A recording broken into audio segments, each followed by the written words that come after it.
Se invita a abrir sus Biblias en San Juan, capítulo 8. Continuamos nuestro estudio en este Evangelio, párrafo por párrafo, versículo por versículo, y ya vamos por el capítulo 8 y vamos a leer hoy el fragmento desde el versículo 21 hasta el 30.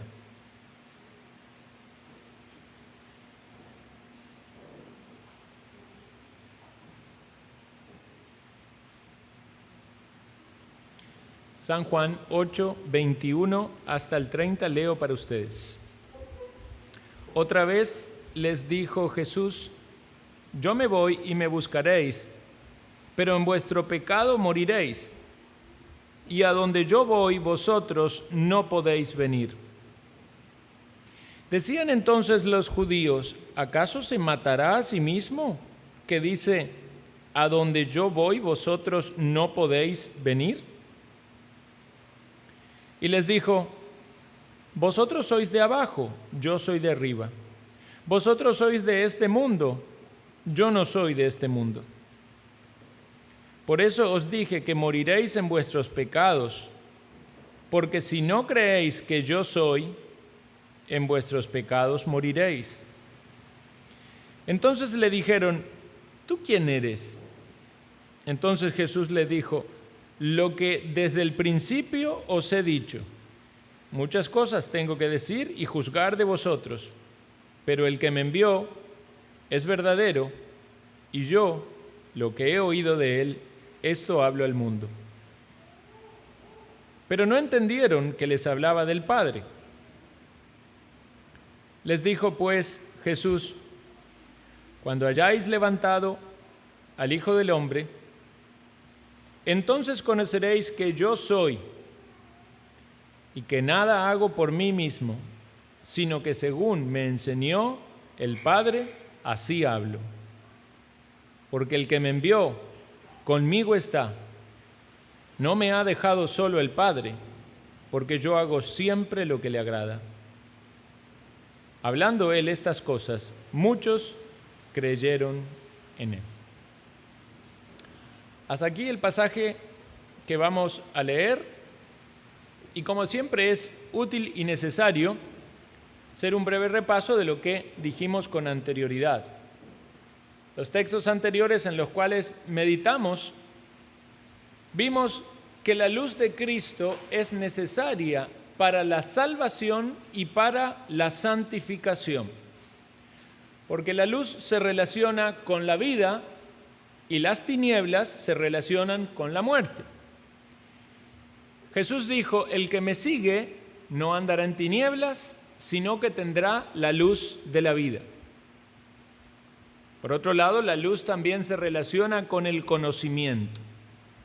El conocimiento de Jesús es necesario para la salvación porque Él es el camino al Padre. Por eso Jesús dice: ni a mí me conocéis ni a mi Padre. Si a mí me conocieseis, también a mi Padre conoceríais. En otro evangelio, en Mateo, dice: nadie conoce al Hijo sino el Padre, ni al Padre conoce alguno sino el Hijo, y aquel a quien el Hijo se lo quiera revelar. De modo que el Hijo de Dios, Jesucristo, es el que revela al Padre. Hay un solo mediador entre Dios y los hombres, que es Jesucristo, y fuera de Jesús no hay camino de salvación.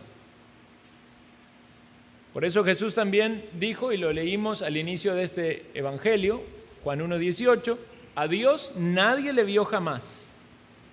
El unigénito Hijo que está en el seno del Padre, Él le ha dado a conocer, de modo de que la venida de Jesucristo, el encarnarse para lograr una obra que solo Dios puede hacer, que es la salvación. Por eso dice la Biblia: la salvación es de Jehová.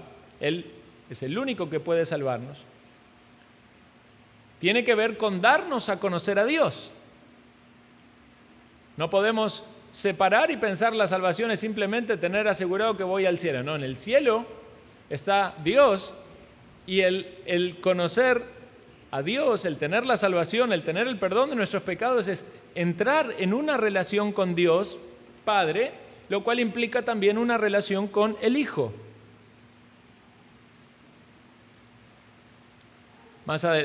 Más adelante leímos cuando los discípulos profesan esa fe en el Señor. Muchos se alejaban y se iban, pero los discípulos dijeron: nosotros hemos creído y conocemos que tú eres el Cristo, el Hijo del Dios viviente. O sea, fe y conocimiento. Algunas personas tienen conocimiento y no tienen fe. Algunos dicen que tienen fe y esa fe está basada en un conocimiento que es equivocado, no es fe verdadera. Ahora, quiero mencionar que en el versículo anterior al texto que iniciamos hay una frase significativa. Dice Juan 8:20, estas palabras habló Jesús en el lugar de las ofrendas, enseñando en el templo, y nadie le prendió porque aún no había llegado su hora. Creo que hicimos mención de esa frase que aparece en numerosas oportunidades en el Evangelio de Juan, que esto corresponde, hay dos palabras en el griego que tienen que ver con hora. Nosotros hablamos de la hora, ¿verdad? Y pensamos en un reloj, ¿verdad? Y hay una palabra del griego llamada cronos, de la cual se deriva la palabra cronómetro. Esto tiene que ver con el tiempo medible, un tiempo específico. Pero hay otra palabra, la palabra kairos, que refiere también al tiempo, pero a un momento en el tiempo, una oportunidad. Entonces entendemos cronos como el reloj o el tiempo que puede medirse, kairos como el momento justo. No es el tiempo cuantitativo, sino cualitativo, es la ocasión, es el momento apropiado. Lo que el texto nos está diciendo aquí es que a Jesús no le había llegado la hora, la oportunidad, el momento apropiado en el cual Él fuera a la cruz. Y es interesante considerar los elementos en esta situación, porque lo que puede ser apropiado para una persona, para otro también es apropiado, pero los propósitos son totalmente distintos. ¿Por qué las personas estas que tenían estos sentimientos tan adversos hacia Jesucristo no lo atraparon? Porque no había llegado la hora, si lo enfocamos desde el lado de las personas. ¿Por qué Jesús no iba a la cruz? Porque aún no había llegado la hora. Pero evidentemente la hora de Jesús llegó. Y lo que fue para Jesús la hora de entregarse en sacrificio por su iglesia para salvar a sus ovejas, fue la hora de ellos de cometer la peor atrocidad. Cada uno de ellos estaba actuando según su propia voluntad, según su naturaleza. Jesús, siendo santo, dice: yo pongo mi vida por mis ovejas, y ellos, siendo impíos, dicen: es digno de muerte. Y la multitud dijo: crucifícale. Muchos de ellos seguramente estaban allí en esta charla. Lo que sale a la luz después ya estaba en el corazón. No había llegado la hora. Jesús sabía, y evidentemente Él tenía esa voluntad de hacer la voluntad del Padre, pero no era el tiempo. Y esas personas tenían esa potencialidad en su corazón de la peor de las maldades, pero aún no había llegado el momento para realizarla. Vean, cuando el hombre actúa según su naturaleza, lo único que puede hacer es pecar. La naturaleza del ser humano no es como nos suele pintar, ¿verdad?, en las clases de humanismo. El ser humano es bueno. El ser humano nace bueno, después lo hace malo la sociedad. No, el ser humano lo único que puede hacer es pecar. El fruto natural valga la redundancia, de la naturaleza del ser humano es pecar. Puede variar en su nivel de depravación. Si hiciéramos una escala humanamente, ¿verdad? Porque cómo poder dimensionar lo pecaminoso que es el pecado, pero si hiciéramos una escala, puede ser que haya algunos más depravados que otros, pero la naturaleza, la materia con la que todos estamos hechos es la misma. Y es realmente fuerte pensarlo, pero el hombre es capaz de hacer las peores atrocidades. ¿Por qué?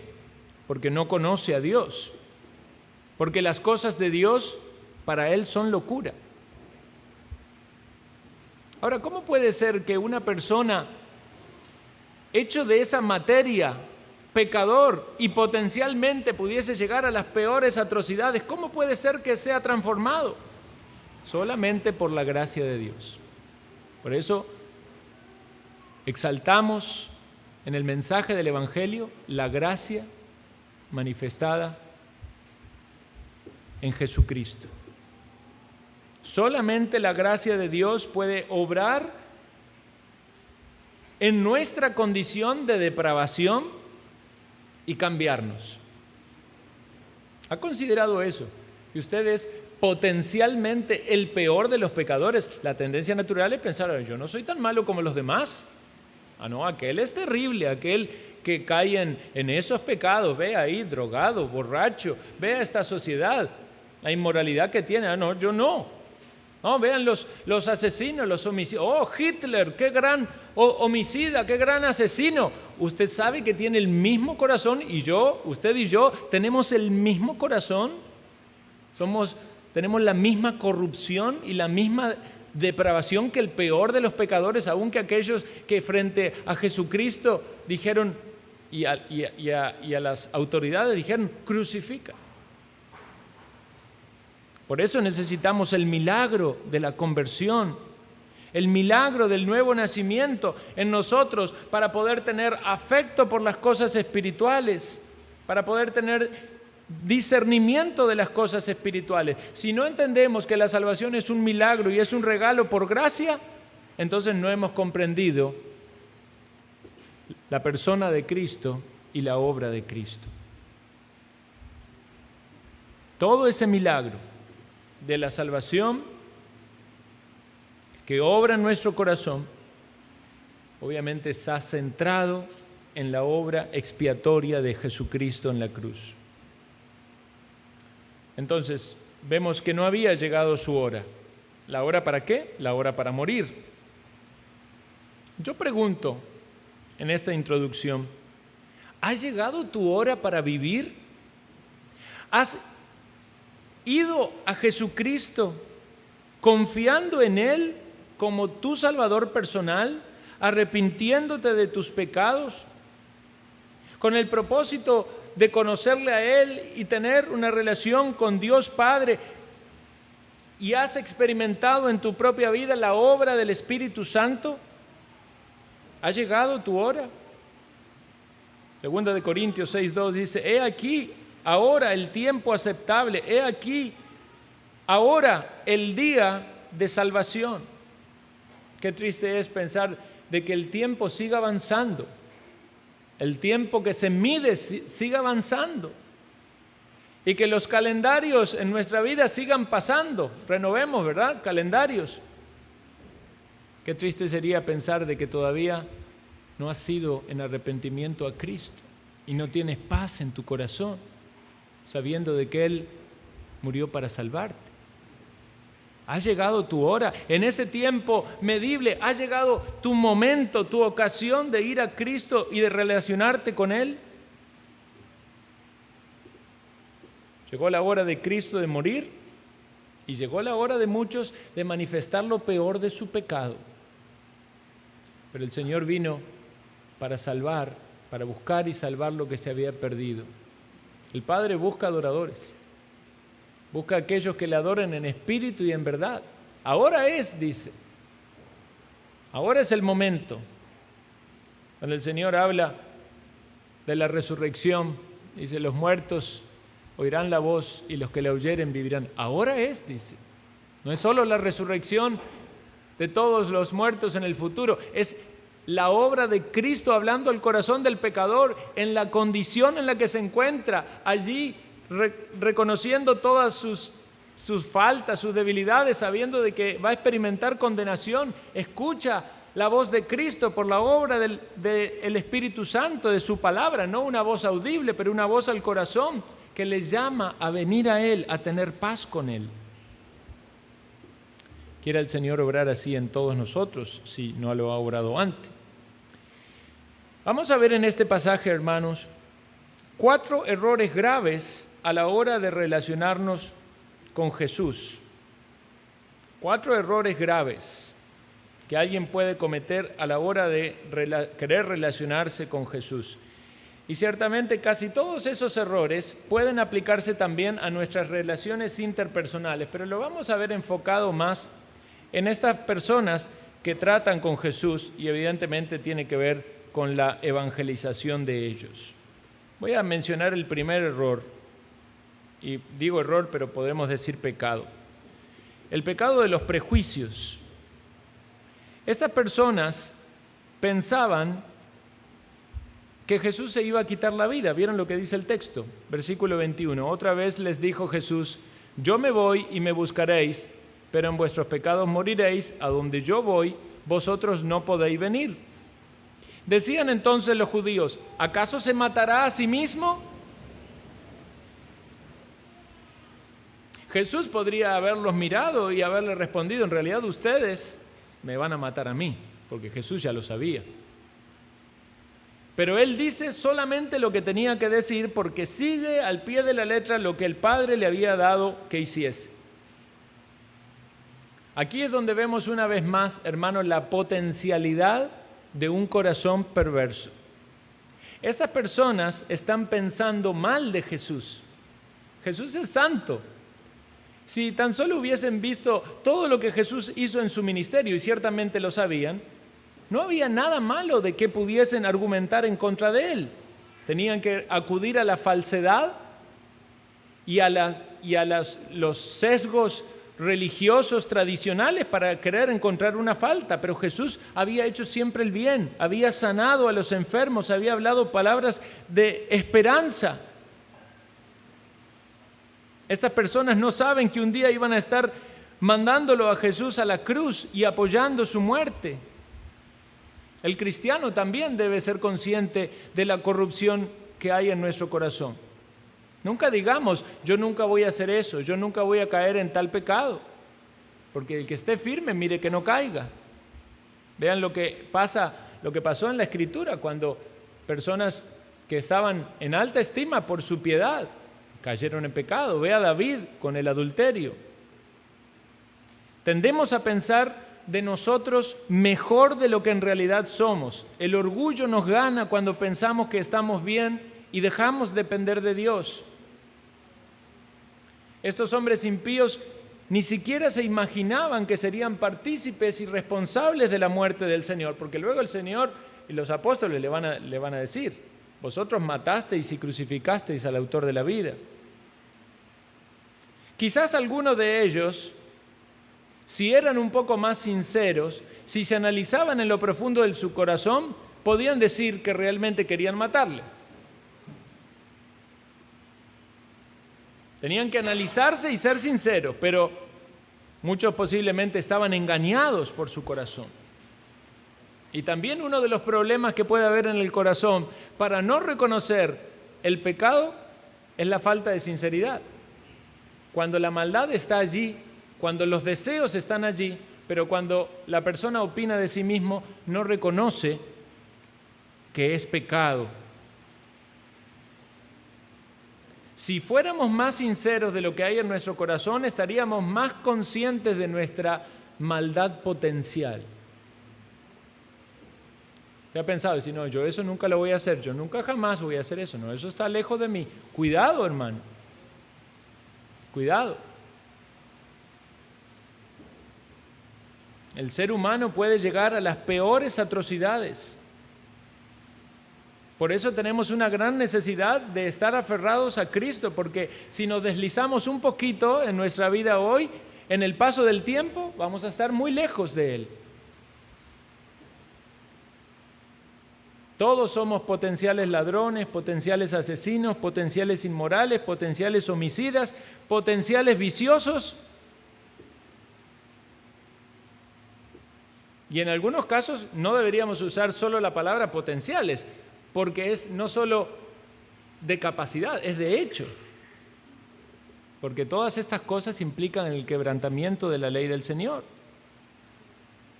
Y Jesús claramente explicó que se quebranta la ley del Señor no solamente en los actos externos, sino también en la mente y en el corazón.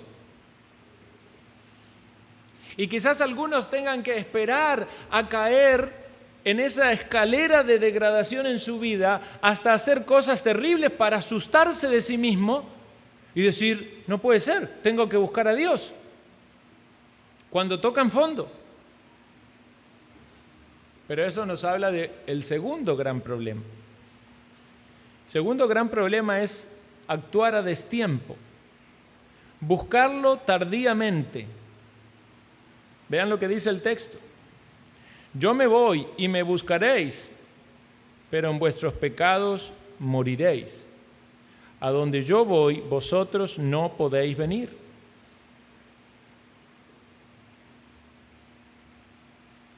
Vean, llegar tarde es un problema, ¿verdad? Yo tengo que tocar este tema, aparece el tema aquí, pero bueno, tiene que ayudarnos a todos, ¿verdad? Llega tarde al trabajo es un problema, llega tarde a algún compromiso, alguna negociación es un problema, llegar tarde es un problema. Si usted vive en esa ciudad donde tiene que tomar el tren, llega tarde a la estación del tren, ¿qué pasa? Perdió el tren. Algunos aplican eso incluso hasta las relaciones. Alguien que está esperando y esperando y esperando que la persona le responda, le corresponda en su amor y ya no esperó más. Y llegó tarde. Cuando quiso, ya la otra persona no quiso. El llegar tarde implica una falta de compromiso.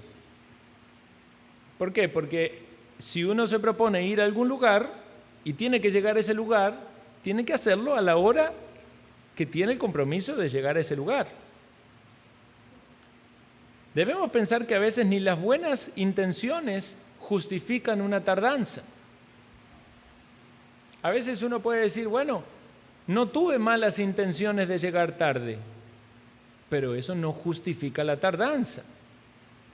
Vea lo que dice Deuteronomio 23:21. Dice, cuando haces voto a Jehová tu Dios, no tardes en pagarlo, porque ciertamente lo demandará Jehová tu Dios de ti, y sería pecado en ti. Quiere decir que la tardanza está descrita allí como pecado. Cuando la Biblia reprende a los que tenían jornaleros y no les daban el salario a su tiempo, se los toma en cuenta en las palabras, ¿verdad?, de exhortación como pecado. Hermanos, no hay excusas para llegar tarde, a no ser que usted arregle, ¿verdad?, que va a ir a cualquier hora, pero en las actividades donde hay una hora programada, debemos asumir la responsabilidad y cambiar y esforzarnos por cambiar lo que tenemos que cambiar. Vea, si uno se pone a argumentar, puede encontrarle siempre el sentido de cómo puede mejorar. Por ejemplo, hermano, llegó tarde. ¿Por qué llegué tarde? Porque estoy muy cansado. Bueno, tiene que dormir más. Tiene que acostarse antes. Hermano, llegó tarde. ¿Por qué? Porque hubo un inconveniente en el camino. Tiene que ser previsor. Los inconvenientes suelen pasar. Hermano, llegó tarde. Sí, lo que pasa es que esta mujer que tú me diste siempre me retrasa, está maquillando. Bueno, usted tiene que colaborar más, tiene que gastar tiempo en instruir a su mujer.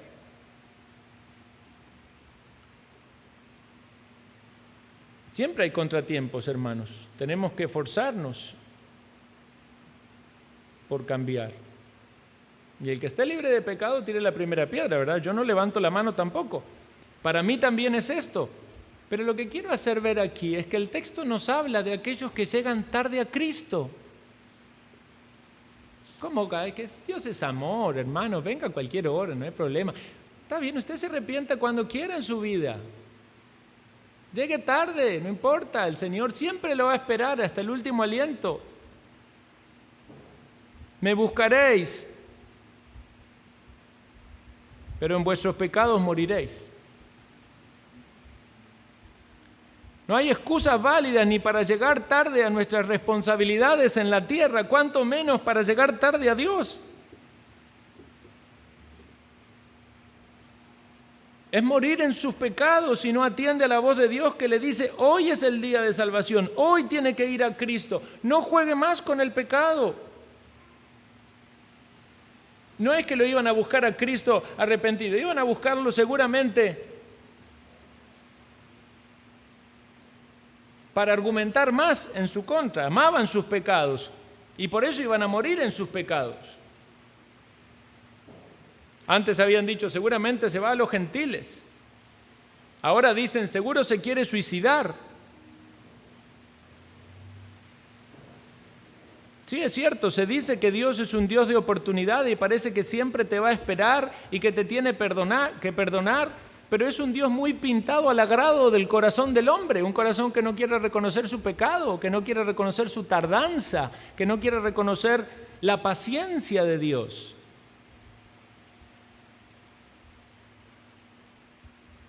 Llegar tarde a cualquier lado está mal, al trabajo está mal, a la escuela está mal, a la iglesia está mal, pero llegas tarde a Cristo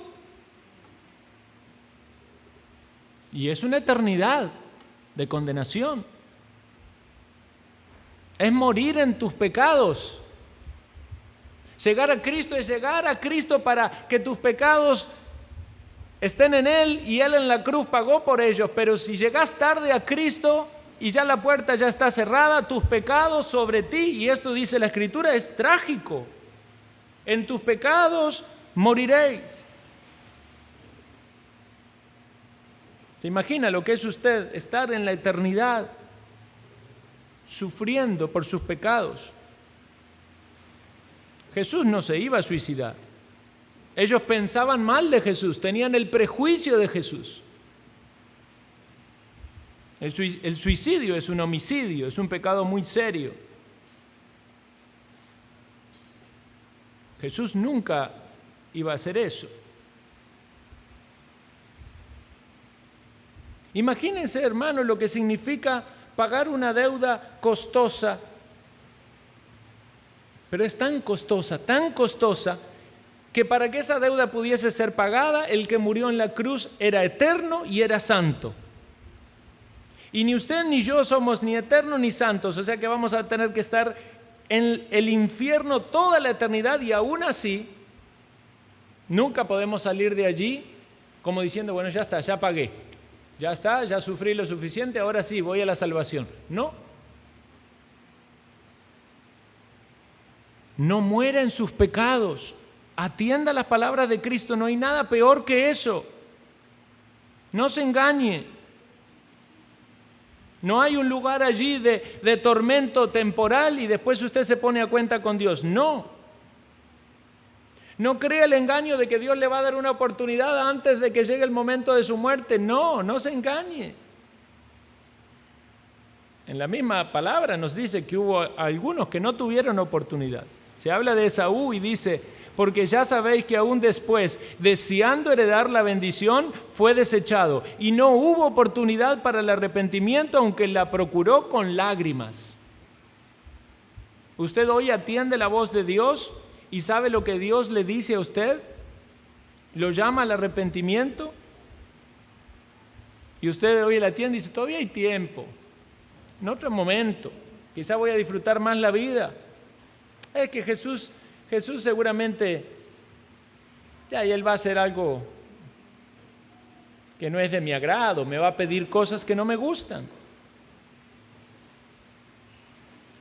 Y quiero hacer aquí un breve paréntesis para hablar del suicidio. Realmente el suicidio es algo terrible,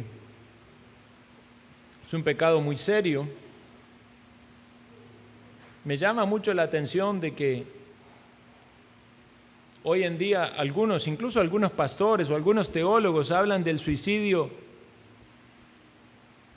como si un creyente pudiese suicidarse, ¿verdad? Y luego va al cielo. Yo creo que esto arroja mucha confusión a las personas.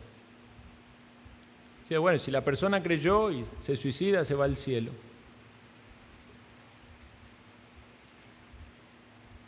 La Escritura, la confesión nuestra nos dice que cuando un creyente cae en pecado, Dios le da una gracia para que sea renovado en arrepentimiento. Pero en el caso del suicidio no hay oportunidad de que sea renovado para arrepentimiento. Cuando una persona cae en un pecado escandaloso, podemos dudar de la salvación de esa persona, pero decimos, bueno, si la persona se arrepiente y restaura su vida, vemos la gracia de Dios obrando en esa persona. Pero en el caso de aquel que se suicida, esas dudas se incrementan.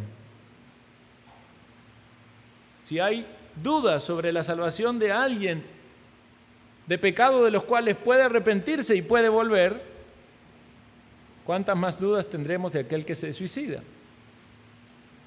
Y alguien puede decir, bueno, pero es que, vea, hay creyentes que han querido suicidarse. Hasta en la Biblia sabemos del profeta Elías, sabemos de Jonás. También vemos que el Señor les guardó. Y sabemos que aquellos que lo hicieron en las Escrituras iban a la condenación. Judas, que se suicidó, sabemos que fue condenado. ¿Ha usted alguna vez experimentado pensamientos sobre el suicidio? Estimado amigo, puede haber momentos difíciles en la vida, tristezas, frustraciones, pruebas muy duras, desánimos, depresiones, pero quite los pensamientos de suicidio de su mente. Eso realmente es algo diabólico. No hay oportunidad de regreso.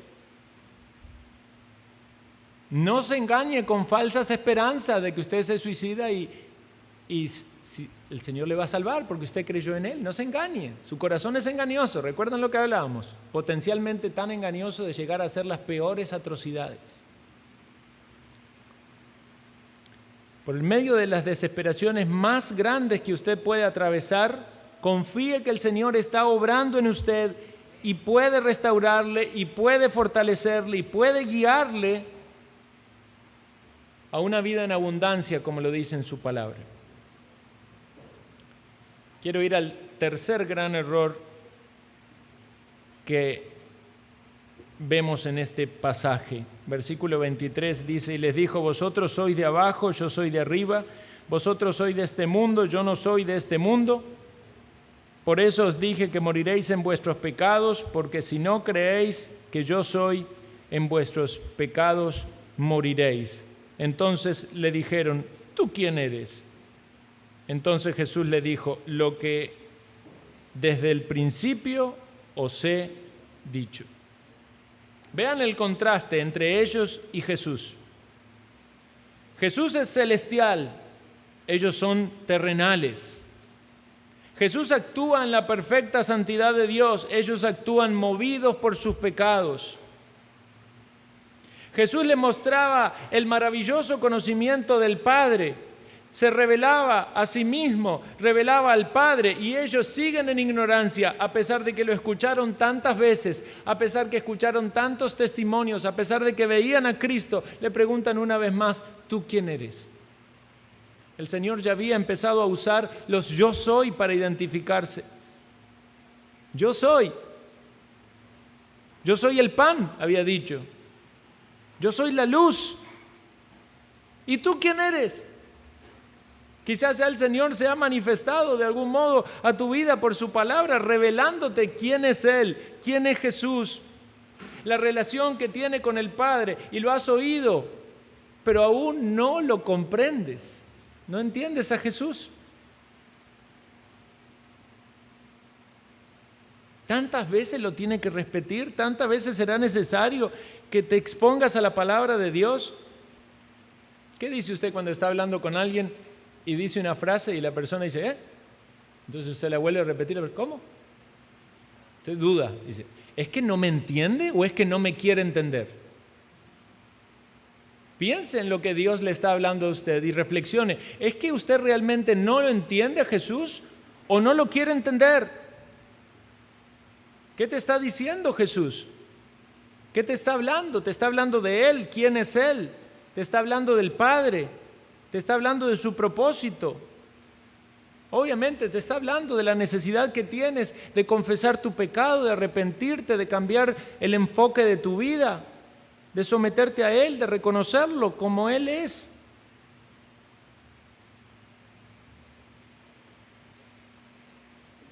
Por eso Jesús dice, tengo que decir muchas cosas y juzgar muchos de vosotros.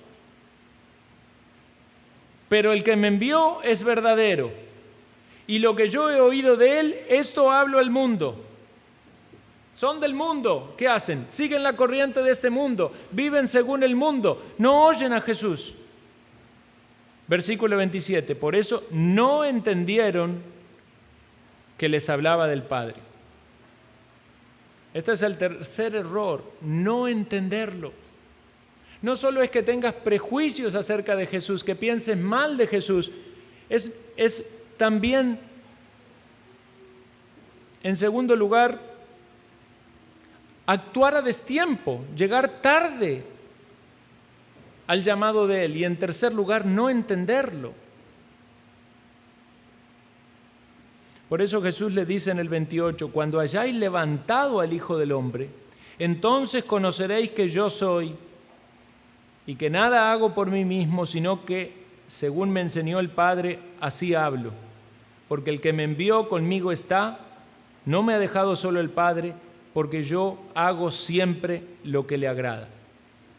Ve, aquí podemos leer este texto y decimos, bueno, pareciera ser que hay un poco de esperanza, porque en el versículo 30 dice, hablando Él estas cosas, muchos creyeron en Él. ¿Será que ahora sí lo entendieron? Pero Jesús no dice que lo entendieron. Dicen, cuando hayáis levantado al Hijo del Hombre, entonces conoceréis que yo soy. ¿A qué se refiere con eso? La Biblia, las veces en que se dice levantar al Hijo del Hombre, ustedes recordarán cuando Jesús habló con Nicodemo, que le dijo que era necesario de que el Hijo del Hombre sea levantado, así como Moisés levantó la serpiente en el desierto. La serpiente fue levantada en el desierto, puesta en un asta. Era necesario que el Hijo del Hombre sea levantado y colocado en la cruz. Ellos no entendían eso. No se imaginaban a Jesús crucificado. ¿Qué entendían por esta frase? Que sea entronizado. Levantado significa puesto en alto, significa una exaltación. Y ciertamente la cruz tiene que ver también con la humillación de Cristo, aunque Él era levantado, pero la exaltación es posterior en la resurrección. Y Jesús no iba a ser exaltado si primero no era humillado. Y así el Señor nos enseña de que es necesario ser humillado para luego ser exaltado. Es necesario ser humilde para que venga la exaltación. Evidentemente ellos no querían reconocer a Cristo, no querían exaltarlo y reconocerlo a Él como Rey en sus corazones. Tiempo atrás habían querido reconocerlo Rey, pero para satisfacer sus propios deseos. Como mucha gente en este mundo quiere tener a Dios, ¿para qué? Para que le dé salud, para que le dé dinero, para que lo haga feliz, pero no quieren reconocerlo a Dios en lo profundo de su corazón para andar en santidad, para someterse a los mandamientos de Cristo, para adorarle. Vean que son cosas que están expresadas aquí que parecen antagónicas. Cristo fue colocado en una cruz, lo cual era una humillación, pero fue levantado. Y luego fue colocado en un sepulcro para luego ser exaltado hasta lo sumo. Le colocaron un título de rey en forma de burla, pero Él es el verdadero Rey. Y aquellos que se burlaban de Él como Rey no lo reconocían Rey en su corazón, pero aquellos que creen en Él como Rey lo reconocen también como Rey y Salvador. En la muerte de Cristo hay una aparente derrota, pero en realidad es un triunfo. Es el triunfo de la vida sobre la muerte, sobre la carne y sobre Satanás. Y el creyente está unido a Cristo en su muerte. Y lo que puede parecer para nosotros una pérdida, en realidad es una ganancia. Lo que puede parecer el morir a este mundo, perder nuestra vida, en realidad es ganarla.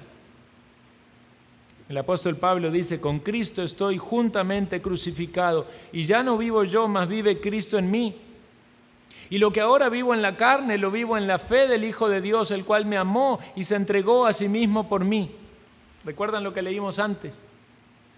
Que Jesús dice: yo hago lo que le agrada al Padre. Dice: yo hago siempre lo que le agrada. Siempre lo que le agrada. Agradó al Padre la perfección en cada uno de sus mandamientos, sus pensamientos, sus acciones. Hermano y amigo, ¿cómo podemos hacer nosotros lo que le agrada al Padre? Precisamente estando juntamente crucificado con Cristo. No viviendo para la carne, sino viviendo en la fe del Hijo de Dios, como dice el apóstol Pablo. Ahora, aquí dice el texto que luego que Jesús habló de esto, parece ser que habla el Evangelio, que habla de la cruz, que habla de la exaltación. Parece ser entonces que estas personas creen y diríamos, se convirtieron. Por un lado da esperanza, decir, bueno, tanto que el Señor habló, tanto que insistió. Pero ¿saben una cosa? Esta fe de ellos o este creer de ellos fue superficial. Y aquí vamos a ver el cuarto error al relacionarse con Jesús. Es una confianza temporal. Es profesar una fe superficial. Y vamos a profundizar más en eso. Pero es como leíamos hoy en la parábola de la semilla del sembrador. Hay personas que parece ser que la fe crece en ellos, que la semilla brota, pero es por un corto tiempo. No producen fruto. Tengan cuidado de no ser una de esas personas, donde Satanás arrebata quizás la palabra de su corazón, o donde manifiesta una fe, pero que se va a pagar con las pruebas, se va a pagar con las tribulaciones, o se va a pagar con los afanes de este siglo. Los que profesan un creer en Cristo que es temporal, que no es permanente, que no es duradero, no es porque perdieron la salvación, como algunos dicen, es porque nunca la tuvieron. Es porque nunca se arrepintieron de verdad. Es porque nunca reconocieron sus pecados, ni conocieron quién es verdaderamente el Salvador. Vemos entonces, hermanos, en estos pasajes, en estos textos, 4 errores graves que podemos cometer al relacionarnos con Jesús. Y las aplicaciones no solo son para los incrédulos, evidentemente para aquel que no está en Cristo mucho más. Líbrese de los prejuicios, de pensar mal del Señor. No se justifique llegando tarde al llamado de la salvación. Asegúrese de entender correctamente el Evangelio y vele de que su fe no sea una fe superficial. Pero también, hermanos, podemos reflexionar en la manera en la que nosotros, como creyentes, nos relacionamos con otras personas. ¿No son los prejuicios muchas veces barreras para relacionarnos con otros? Que pensamos mal de otro. Hasta de Cristo pensaron mal, pensaron que se iba a suicidar. Y Él es perfecto. ¿Con qué facilidad podemos pensar mal de otros, poner malas intenciones en otros? Podemos cometer el error también de demorarnos en ser recíprocos en nuestras relaciones. Quizás alguien ofrece amistad o confianza y otra persona lo rechaza, y luego cuando entonces quiere ya no tiene la oportunidad. Quizás algunas personas se relacionan mal con otro porque no están dispuestos a oírlos y a entenderlos. Y quizás algunos solamente confían en otro superficialmente. Quiere el Señor ayudarnos al ver estas cosas en su palabra para crecer espiritualmente, primeramente en nuestra relación con el Señor, pero también en nuestra relación con nuestro prójimo. ¿Hay entre nosotros alguna persona que al escuchar y reflexionar en estas cosas se da cuenta que no tiene una relación con Dios verdadera? Todo esto que meditamos en su palabra es para que usted considere a la luz de la palabra, aplicándola, rogando al Espíritu de Dios que obre en su corazón, para que usted pueda estar en paz con Dios. El Señor dice, venid y estemos a cuenta. Si vuestros pecados fueren rojos como la grana, como la nieve serán emblanquecidos.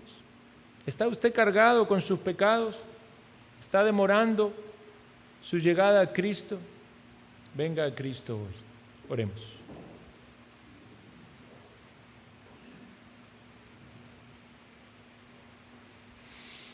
Señor Dios, Padre Santo,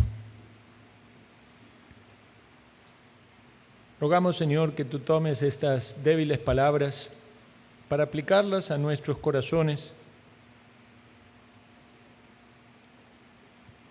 que potencialmente, Señor, pueden hacer cosas terribles, pero necesitamos de tu gracia y la suplicamos. Y te agradecemos porque tú, Señor, has enviado a Jesucristo, tu Hijo, quien ha derramado su sangre en la cruz para limpiarnos de toda maldad, para darnos un corazón nuevo, transformado. Ayúdanos, Señor, a andar en tus caminos. Ayúdanos, Señor, a relacionarnos correctamente unos con otros. Y ayuda a cualquier persona que esté entre nosotros, que aún no tiene una relación real y genuina contigo, oh Padre, por medio de Jesucristo, a que no demore más y responda con arrepentimiento y con fe. Tú conoces, oh Dios, cada corazón. Y de nada sirven las profesiones externas que son superficiales.